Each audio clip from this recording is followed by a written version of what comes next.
বিশ্বব্যাপী যুদ্ধ, জলবায়ুর প্রভাব ও প্রাকৃতিক দুর্যোগে বৈশ্বিক মূল্যস্ফীতির প্রভাব পড়েছে বাংলাদেশেও। জিনিসপত্রের দাম নিয়ে আছে সাধারণ মানুষের প্রতিক্রিয়া। প্রধানমন্ত্রীর সংবাদ সম্মেলনে তাই স্বাভাবিকভাবে উঠে এসেছে পণ্যের দাম বেড়ে যাওয়া প্রসঙ্গ। দেশে খাদ্যের অভাব নেই জানিয়ে প্রধানমন্ত্রী বলেন, কখনো কখনো অতি মুনাফার জন্য গুদামজাত করে পণ্যের দাম বাড়িয়ে দেয় ব্যবসায়ীরা। তবে বৈশ্বিক পরিস্থিতিও বিবেচনায় রাখার কথা বলেন তিনি। সাধারণত ধরা হয় যে সরবরাহ কম থাকলে দাম বাড়ে, কিন্তু এখানে দেখা যাচ্ছে সরবরাহ ঠিকই আছে কিন্তু দাম বাড়ছে। সেখানে কিছু কিছু লোক কারসাজি করে, এটা ঠিকই। একটা হচ্ছে যে এখানে কিছুটা তো আন্দোলনের নামে যখন আপনি মানুষকে সম্পৃক্ত করতে পারেন না, তখন তো ষড়যন্ত্রটাই স্থান পায়। তো সেই ক্ষেত্রে কিছু কিছু তো চক্রান্ত হয়, চেষ্টা করা হয়। আর কিছু আছে ব্যবসায়ী অধিক মুনাফার লোভেও এই ধরনের ঘটনা ঘটায়, যেটা অত্যন্ত মনে করি যেটা গর্হিত কাজ। তবুও আমাদের নজরদারি আছে, নজরদারি থাকবে। আর দেশে খাদ্যপণ্যের আমদানি নির্ভরতা কমাতে তার সরকারের নেয়া নানা পদক্ষেপের কথা তুলে ধরেন প্রধানমন্ত্রী। বলেন, কৃষকের ন্যায্য মূল্য নিশ্চিত করা হবে। তো হিসাব করে আমরা দেখি যে আমাদের কিন্তু খাদ্য চাহিদাটা বেড়ে গেছে।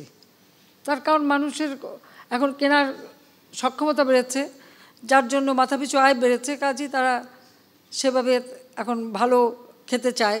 শুধু নুন ভাত যারা পেত তারা এখন আমিষও খায়।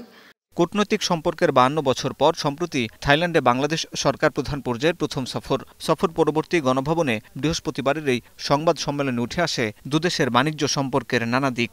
সফরের মধ্য দিয়ে দুই দেশে ব্যবসা, বাণিজ্য এবং অভিজ্ঞতা বিনিময়ের একটা ভালো সুযোগ সৃষ্টি হয়েছে, যেটা ভবিষ্যতে আর্থসামাজিক ক্ষেত্রে কাজে লাগবে।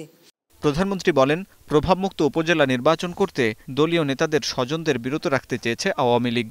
যে হয়তো এক জায়গায় বউকে দিল, আর এক জায়গায় ছেলেকে দিল, আর এক জায়গায় এগুলি আসলে ঠিক না। কর্মীদেরও মূল্যায়ন করা উচিত। আমি সেটাই বলতে চেয়েছি আমাদের নেতা কর্মীদেরকে, যে কর্মীদেরও মূল্যায়ন করা উচিত এবং সেখানে সব কিছু নিজেরাই নিয়ে নেব, একটা আর আমাদের নেতা কর্মীদের জন্য কিছু রাখবো না, এটা তো হয় না।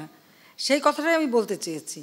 পার্লামেন্ট ইলেকশন করতে হলে আপনাকে তো পাবলিকের কাছে দেখাতে হবে যে আপনার পরবর্তী নেতৃত্বে কে আসবে, বা প্রধানমন্ত্রী কে হবে, বা নেতা কে হবে। একটা নেতা তো দেখাতে হবে। আপনার কাছে যদি এখন উপযুক্ত নেতা না থাকে, তখন তো আপনাকে একটা ছুতা খুঁজতে হয়। ফিলিস্তিনে অমানবিক নির্যাতনের পক্ষে আবারও বাংলাদেশের অবস্থান পরিষ্কার করেন প্রধানমন্ত্রী।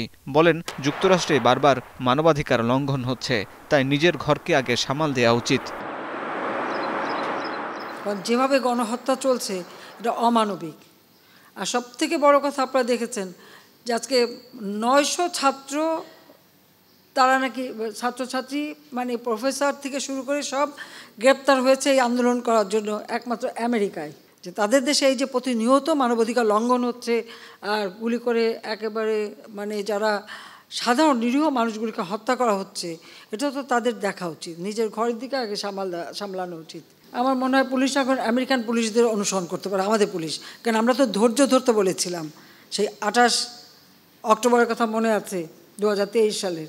বিশ্ব পরিস্থিতি বিবেচনায় আওয়ামী লীগের 75 বছর পূর্তি অনুষ্ঠানে বিশ্ব নেতাদের আমন্ত্রণ জানানো হবে বলেও জানান প্রধানমন্ত্রী শেখ হাসিনা। আমরা আমাদের 75 বছর উদযাপন করব খুব ব্যাপকভাবে।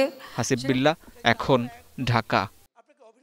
সানবিট সব দিবে সামাল। সানবিট ম্যাজিক প্রেস ডিশওয়াশিং এর মাথা ঘোরানো সলিউশন।